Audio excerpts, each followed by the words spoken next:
Hey, this is Puneet back again, and in this video, we're going to learn how to perform an exact match using XLOOKUP. So without wasting time, let's get started. All right, so let me show you what's the problem with XLOOKUP when you try to find an exact match.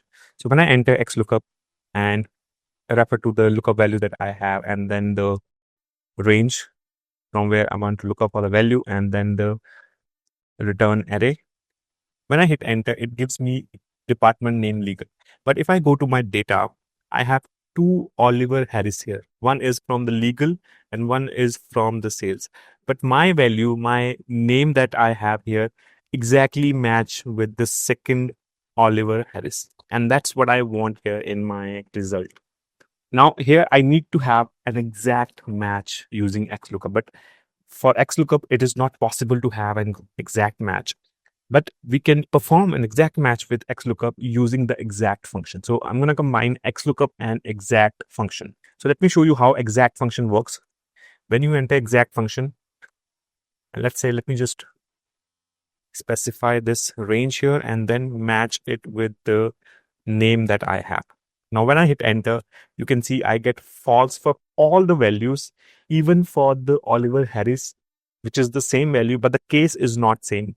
Here I have the proper case, but here I have the small case. And that's what I have in the original lookup value.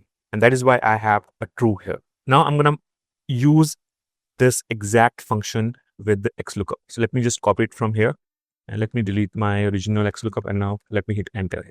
So now I'm going to use this exact function with XLOOKUP. So what I'll do, I'll copy it from here. Let me remove it from here. And now let me enter the XLOOKUP function again. Now, instead of specifying the lookup value here, I'm going to specify true in the lookup value, the first argument. And now in the second argument, that is the lookup array, I'm going to specify my exact function. Now, again, the return array, that is the department name. Oops, I need to change it from here. Okay. And now the moment I hit enter, I get the correct department name, which is actually looking up for the exact value and then giving me the department name. Now, what is happening here?